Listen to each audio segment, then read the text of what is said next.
Before we get started, I have an important message.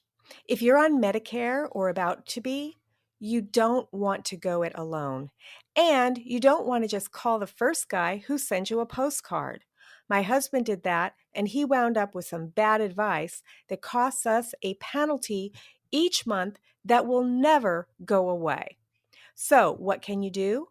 Contact one of our member experts by going to certifiedmedicareagents.com and searching your state for an agent.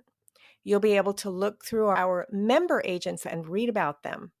Then you can reach out to the agent or broker you select directly through the site.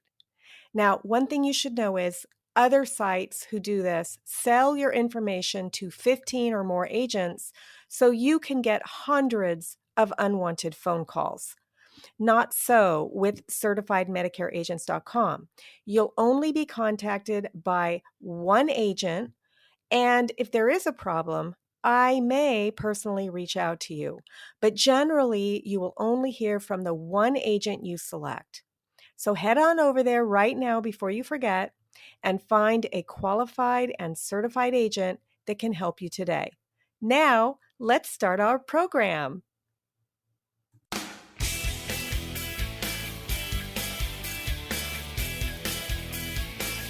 Welcome back to the Rock Your Retirement Show. I'm your host, Kathy Klein, and we don't talk about money on this show. We talk about the 6 pillars of retirement lifestyle, which are friendship, purpose, as in the purpose in life, whether it be your life's work, your volunteer work, or whatever your purpose is, family, health, spiritual issues, and your significant other if you have one or want one. There are plenty of other shows that talk about money and investments, but this isn't one of them. We stick to the 6 pillars of retirement lifestyle. Starting in August of 2020, we started following the life of a pre-retiree. The goal was to follow her from pre-retirement through the retirement process so you and I can live vicariously through her experience. We want to know what's happening as she goes through this process so we can better prepare ourselves. As you listen in, think of any questions you might have for our subject, Barbara Mock, who is teaching us what she is learning by doing. You can email those questions to us at podcast@rockyourretirement.com, and we'll try to answer them in the show. Okay, let's get over to today's conversation. So Barbara, you've been retired now for about a month. Tell me what's going on. Which stage of retirement are you in? I guess I'd call it the honeymoon stage. It feels a lot like a honeymoon. It's been a month and almost to the day, and it has been such a fun adventure. I was talking to some friends about what it's like to be retired, and the thing I could make an analogy to was it's like pushing the easy button. Remember that easy button from Staples in the 90s? Absolutely. And that came a bit as a surprise. It might have been because I've been preparing for this for 9 months. It might have been just like I was ready to retire.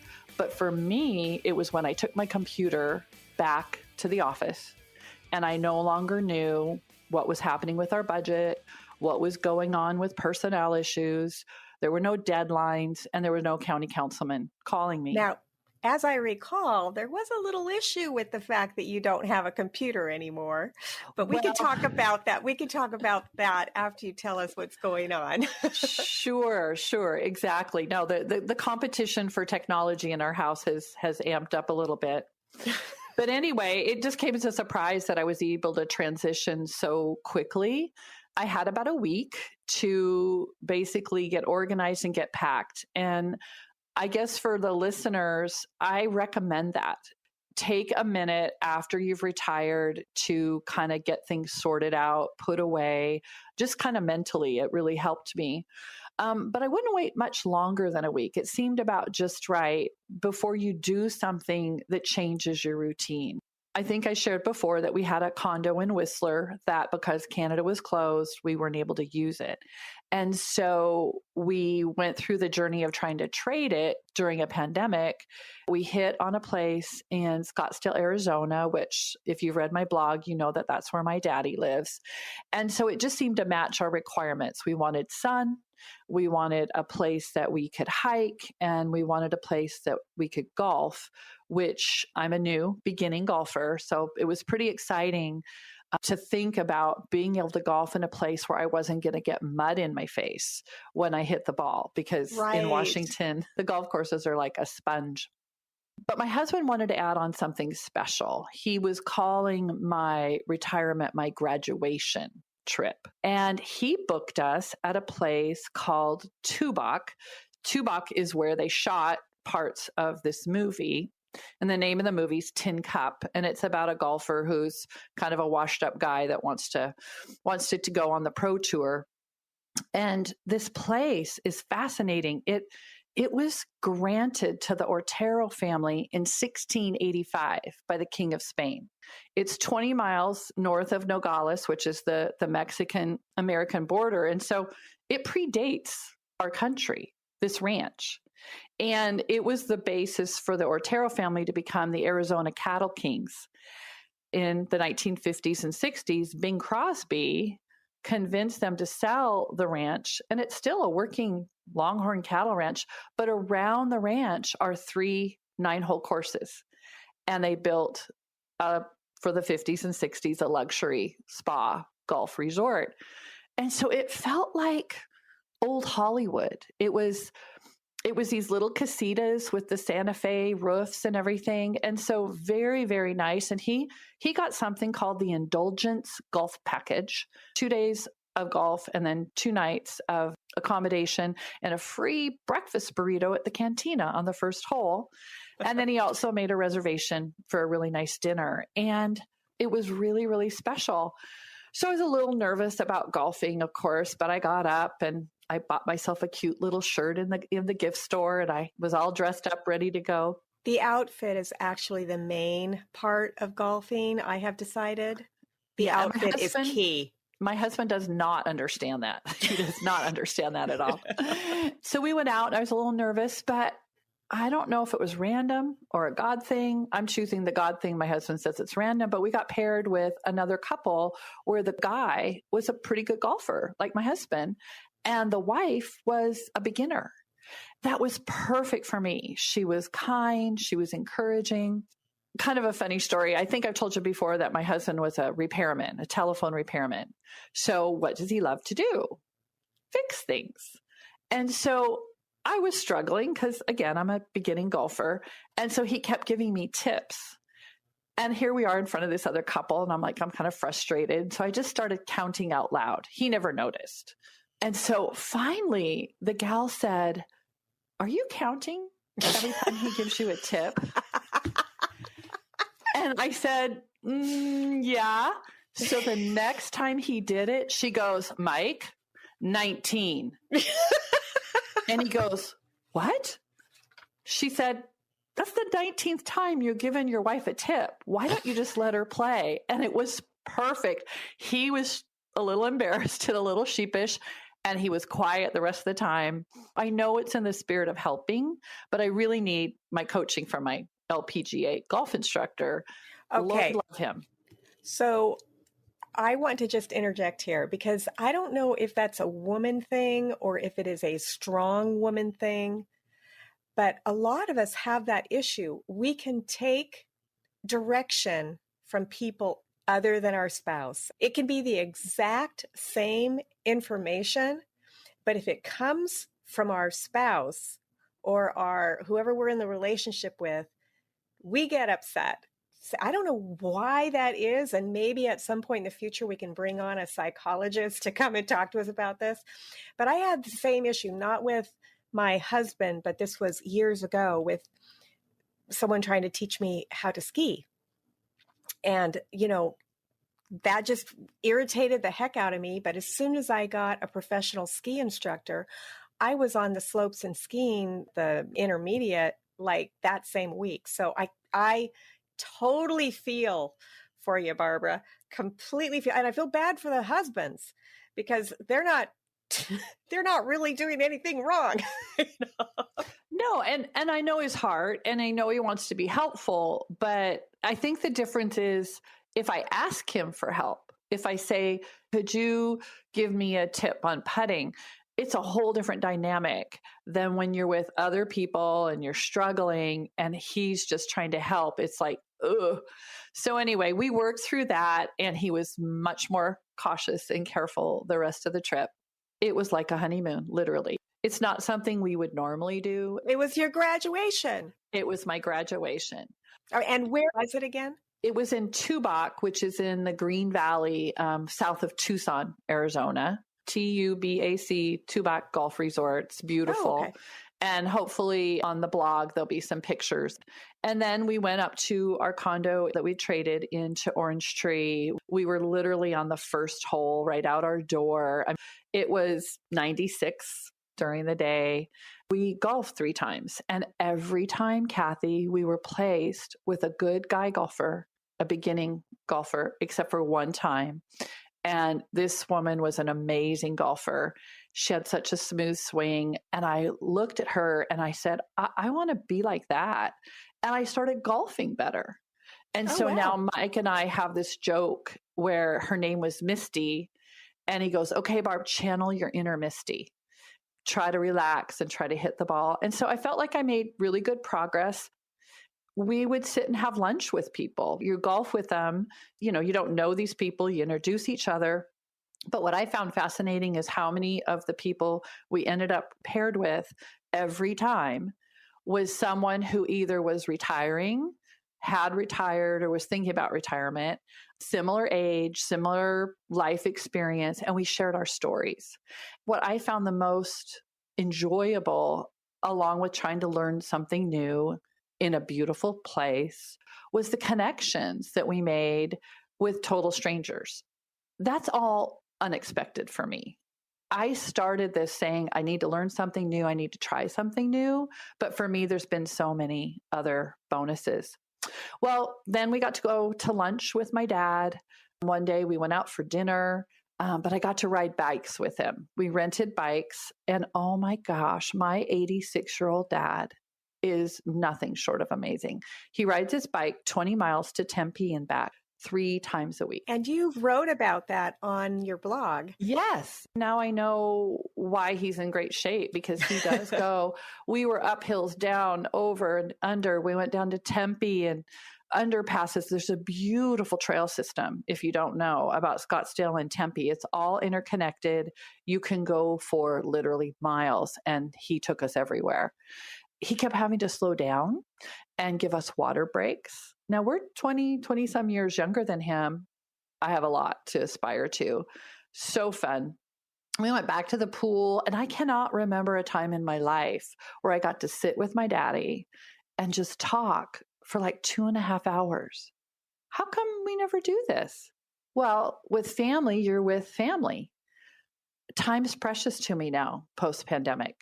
I'm realizing that you never know how long you're going to have a parent in your life. It's easy to just assume they'll always be there.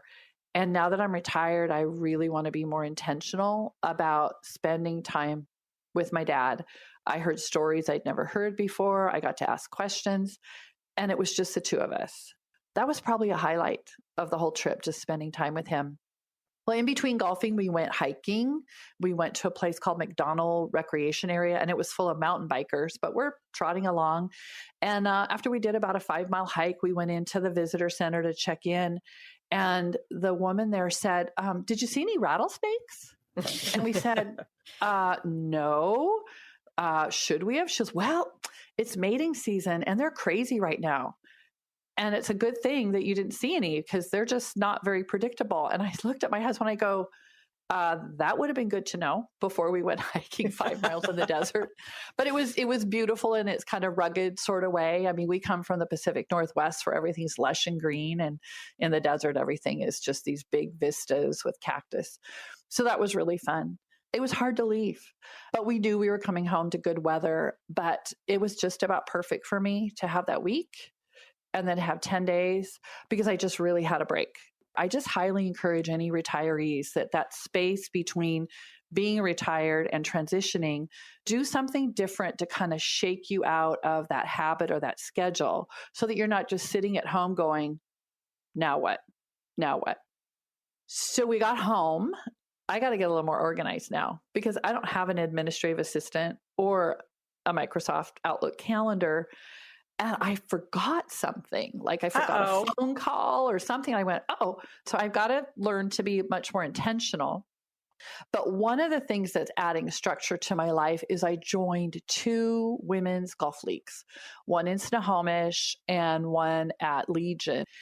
And oh my gosh, I had no idea. Golfing with other women is one of the most edifying, positive experiences I've had. Now, keep in mind, I'm a horrible golfer. But what I realized is it's forcing me to get over myself and be humble. It's forcing me to meet new people because every time you go, you're paired with different people. And they're so thoughtful and encouraging and positive. They're happy to welcome you to the club, even if you're a beginner. I've met a couple people I want to tell you about. I'm going to change their names, but one is Maggie, and she's 86, Kathy. Now, she drives in a little cart. She said, well, I was thinking about not golfing this year, but my friend told me we needed to, and I love her. She doesn't hit the ball very far, but she puts on a coaching drill of how to chip and putt. I mean, she knows what she's doing. And so I've just been delighted to know her and to meet her. I did almost kill her. I was trying to get out of a sand trap, and where my ball goes, nobody knows. And she wasn't looking, and it went sailing right over her head. And I'm like, Maggie, look out. And she goes, my fault. I should have been looking. And she should have been looking. All golfers know you always pay attention. She should have, but she was like 25 feet the other direction from where I was aiming. So it should have been okay, but I have a lot to learn with that. But then over at Everett, I've met some wonderful ladies, and one of them started asking me how old I was and that I was a beginner. And she said, I started when I was 70 because my doctor diagnosed me as diabetic and he wanted to put me on medication. I said, no, I don't want to. What do I do? And he goes, well, you need to exercise more. So she jumped in and with both feet, got lessons, got to golfing, and she is gorgeous and looks so young. She's 79 and she golfs 4 to 5 days a week. And she said, and you know what, Barbara? I've never been on insulin and I don't have diabetes. What a testament. And so it's a wide range of ladies. There's probably about 40 ladies, but I am literally making new friends every day. But we sit after and have lunch together, and I did not expect the social part to be so good for me because it's giving me people to meet, things to think about. Every day it's gorgeous. It's sunny that we've been going. And I think I would be working now, and I'm not. So that's Tuesdays and Thursdays. I do that every week. And then my husband and I decided that we needed to do a day together. And so we did Adventure Wednesday. Adventure Wednesday has been really fun. My husband it'll be my turn at some point, but he picks a hike or a place to go that neither of us have ever been before. And we've lived in this area our whole lives. He took me to Deception Pass. Oh my gosh, when we got there, it was all fogged in. And I thought, this isn't going to be so great. But we started hiking and walking, and all of a sudden the sun came out, and it was the most beautiful thing. I almost fell off a couple rocks and roots because I was just like clicking pictures like crazy. You could see the sound. You could see the Olympic Mountains, snow-capped. There were sea otters. There were eagles flying overhead. And the U.S. Naval Air Station has growlers that do touchdown. But that was even fascinating. It was a perfect day. We got exercise. We got the dog out. We saw the weather, and there weren't that many people there. Adventure Wednesday as a retiree is awesome. That is awesome. I'm so glad that you were able to do that.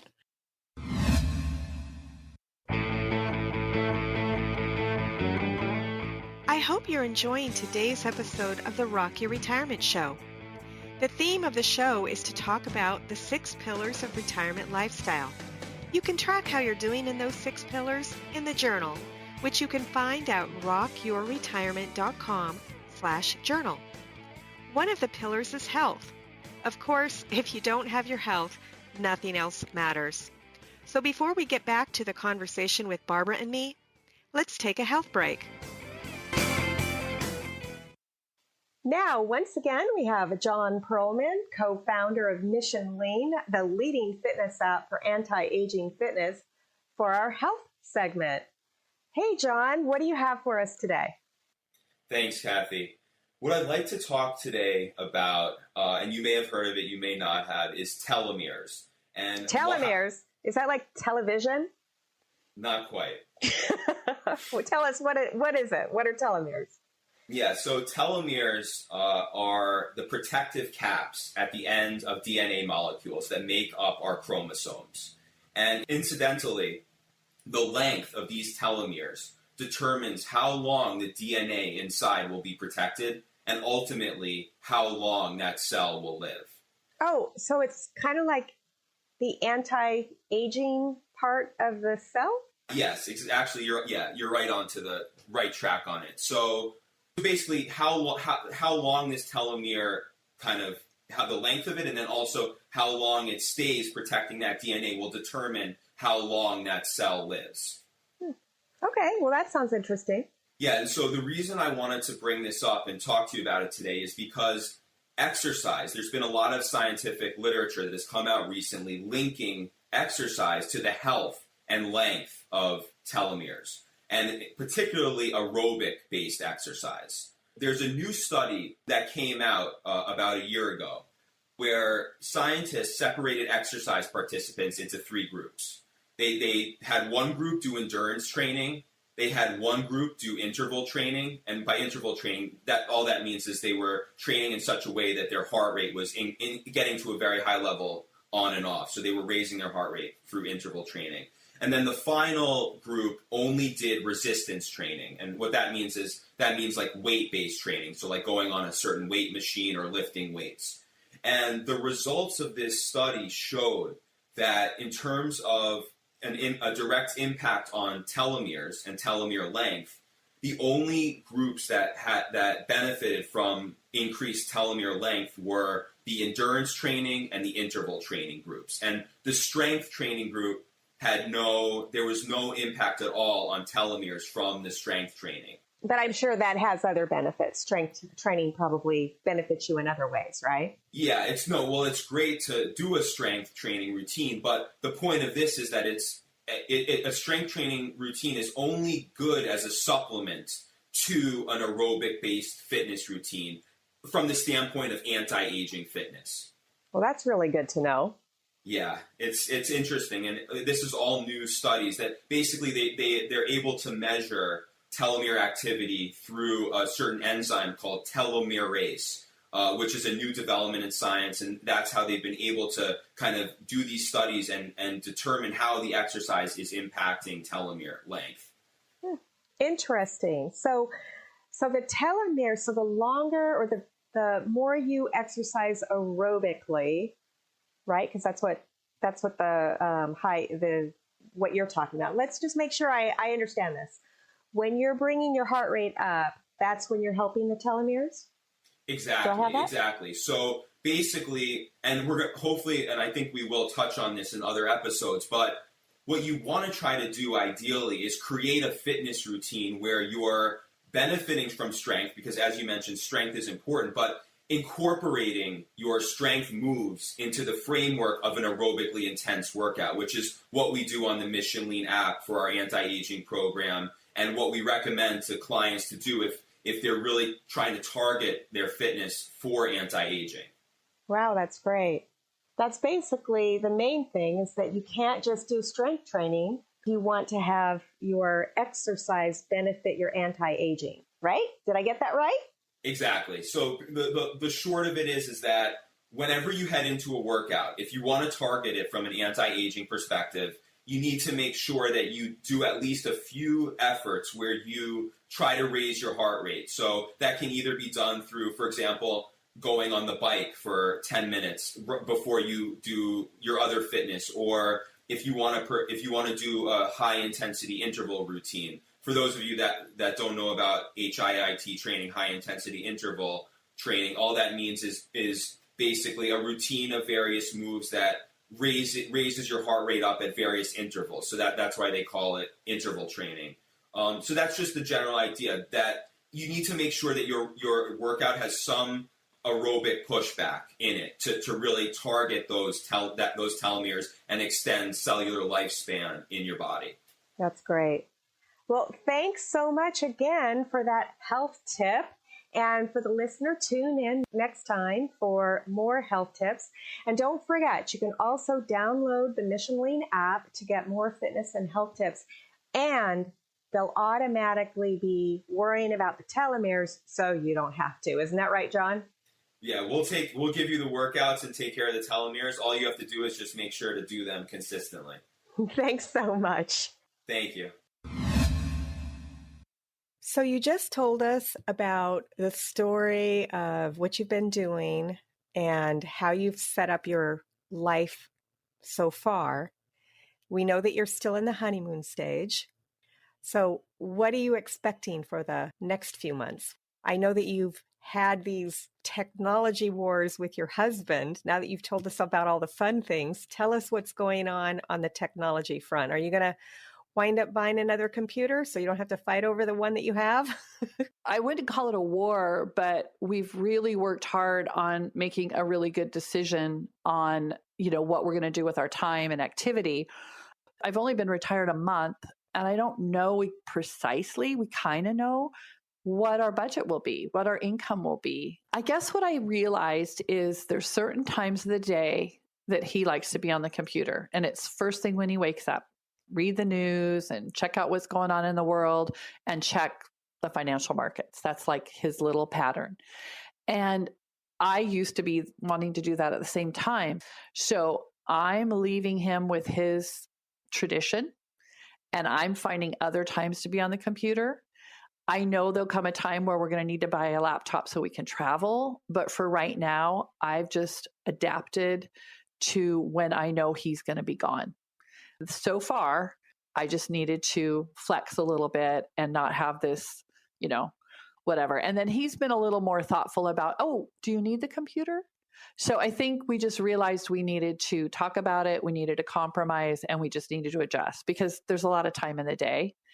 And we both have smartphones. So it's not like we're disconnected. It's just the convenience of being there. So far, we haven't bought a computer. Okay. But you haven't done anything more official either, like schedule the times. That was his routine before. And so you let him keep his old routine, and you figured out when you can get on it around his schedule. Precisely. Well, that sounds like a great way to do it. So many women I have noticed are just refuse to compromise about things these days, and they don't see their husband's point of view. I have no idea about people's personal lives. Les and I are lucky in that we have 2 computers and 2 smartphones. I can't even imagine what it would be like to try to share one computer between the 2 of us. So I'm glad that the 2 of you have figured that out. So I think choose your battles, prioritize what's important. As a mom, I had some major things: lying, cheating, stealing, drugs, promiscuity. But those were my top 5. Everything else, I pretty much went, well, in the big picture of life, if you get a tattoo or a body piercing, of course, my kids never did, maybe because I didn't make it a big deal, but what your hair color is or what you look like. So I didn't make major drama over things like that. And I've kind of applied that to my marriage. Like there's some total non-negotiables, the things that are super important to me, like integrity, honesty, fidelity. But on everything else, it's like, well, is that really a big deal? And am I willing to fight about it and potentially cause harm to the relationship? Now, if that was one way and unequal, I can see that'd be an issue for us. But my husband does the same thing. There's lots of times where he goes, "You're being mean to me," and where I'm snapping at him or I'm irritable. but he gives me mercy and grace. So I think that give and take, that ebb and flow, that equality, I just pick my battles, and it's only in a really big thing that I'm going to fight about it. That's great, because I've noticed that many of us treat our girlfriends much better than we would treat our spouses. You know, we say things to our spouses that we would never say to a close girlfriend. So I'm glad that the two of you are treating each other with kindness. Well, and I think that honeymoon idea is not just the honeymoon of it's new and it's different, but for us, it's been just a renewal of our marriage, right? I made him listen to so many of the podcasts where as soon as the people retired, that they were on the verge of divorce. Remember those where they're with each other 24/7, they're fighting, they're whatever. And I think we talked about it a lot. And so I really feel like maybe there's a list somewhere of the podcasts that relate to what happens to people when they first retire and the conflict that can happen in a marriage, because we found those really helpful, not just in their own right to listen to them, but for us to talk it through. And so far, a month in, we're kind of on a honeymoon, and we're headed to another one. Next week, we're going to St. George, Utah. Instead of flying, we're going to drive. We have some friends that invited us to come stay at one of their condos that they needed to use because last year everything got canceled. So we're basically renting a bedroom out of their 3-bedroom condo, and we get to travel. And so we're going to go there for a week and do some golfing and some hiking. But he has just had so much fun planning, you know, let's drive to Kennewick and let's go to Boise and let's go to Provo, and then finding either a hike or a golf adventure as we go. So 3 days driving down, and then a week with 2 other couples, and then 3 days driving home. And he is so excited. He's making lists, he's making tea times, and I am the planner. I am the one who initiates stuff. And this time, I'm just along for the ride. It is a complete role reversal. And he's done such a good job on our Adventure Wednesday trip. And I don't know whether he never did that before because I didn't give him space, or just now he's really interested in showing me another life because I'm the new golfer. But he's choosing places that will be good for me, right? It's not a $200 a round, you know, championship course. It's a municipal course, maybe $35, flat and open and easy. He's doing that for me. And so for me, that just feels very kind and loving. And so I'm feeling very kind and loving back to him. Does that make sense? Absolutely. You know, he's giving you a gift that you know that he knows you would like, instead of the gift that he wants to give himself and bring you along. I completely understand. Right. So I'm appreciating that. I'm excited to tell the listeners next month what that trip. And so we haven't got a lot of plans, but every month we have one go somewhere. It might be to Oregon or, you know, somewhere local. And I think that's just enough to, I guess, break the monotony or the routine of day-to-day life at home, where either we're coming back from a trip or anticipating another one.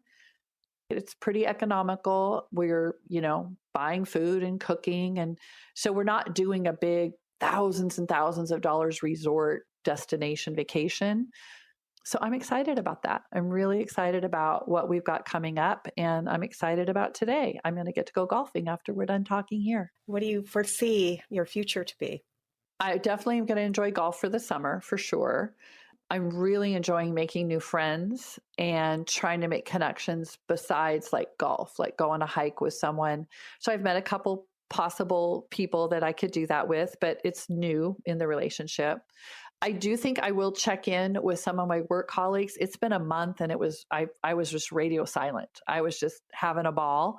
But yesterday was the first day that my deputy director, who was promoted to my position, officially assumed my position. He's been performing it, but I was still sitting in the position until day before yesterday. So I called him to congratulate him and check in. And I have mentees. I have about 9 or 10 women that I agreed to be their mentor. And I haven't talked to any of them in a month. So what's coming up for me is to get my little self organized and to get a schedule going and to start working with them. I guess I feel like this first month was kind of my vacation, if you will. I have someone that I've known for over the last 25 years, and we connected and we went on a walk together. And she asked me to enter into kind of like an accountability partnership where we're going to work on goals. It might have to do with, our personal goals, financial goals, our children, our relationship with our parents, whatever it is. And I am so delighted. We met for the first time kind of formally yesterday. Each month we'll get together and kind of say, here's what I'm working on, or here's what I want to learn, or here's what I want to do. And then during the month, my responsibility is to pray for her, of course, but also to send her a text or an email to say, hey, how's it going on, whatever her goal was. And I have to say, I'm really excited about it because it's someone who raised her 4 children in parallel with my 2. So we lived in the same community. We saw each other. So it's almost like the circles overlapped, but I don't know her story, all of it. And she doesn't know mine. I never had time for something like this. So I'm really excited about discovering what it is that I need to learn, what it is that God's teaching me, but also what can I do to be with her or help her? So that's all new. It just kind of emerged. I'm exploring things that I never had time before, but being intentional about it, if that makes any sense. Absolutely. So that's exciting that you're having your accountability partner. I'm looking forward to hearing how that goes. Yeah. And then I'm learning golf. So I take my golf lesson every week, and my golf instructor is amazing. And I love her. She's teaching me the mental game, how to see things and reframe them in a different way. And also with golf, there's strategy. And I loved, strategy in my job. And so I feel like there's enough about golf that's so hard physically, but it's also hard mentally, that it's really stimulating to me. And what I appreciate about of having a guide, someone who's a professional, who's not my husband, it's such an unanticipated blessing, because thinking positively, dusting yourself off, overcoming adversity, it transcends golf and it permeates the rest of your life. And I'm finding myself using the things she's teaching me in other aspects of my life. It's a different frame of reference. And so I'm just really blessed to have found Val and to be able to spend literally 30 minutes, 40 minutes with her. It's like having a counselor, but she's teaching you something. Perfect. Well, I'm looking forward to hearing your story as it continues. This is very exciting to hear about your honeymoon phase. It would be great if it stays in that phase, but you and I both know that things will change over time. And I'm looking forward to hearing more about your story, Barbara. Yeah, I think there's always a possibility things can go awry, but I feel like now there's time to work on things. A lot of the times in our life, our marriage, with our kids, we were just so busy, stressed with work. And I know when I'm stressed, I'm not at my best. Every day Saturday, there's extra time. And so I feel like if there is a challenge, if you're committed to working through it, you have more time. You can't use I'm too busy as an excuse to not sit down, have a cup of tea, and to talk. I really honestly didn't expect retirement to be so amazing and such a blessing. And I do think that my biggest challenge will be to not get overscheduled. So that's one of the things I'm working with my accountability partner.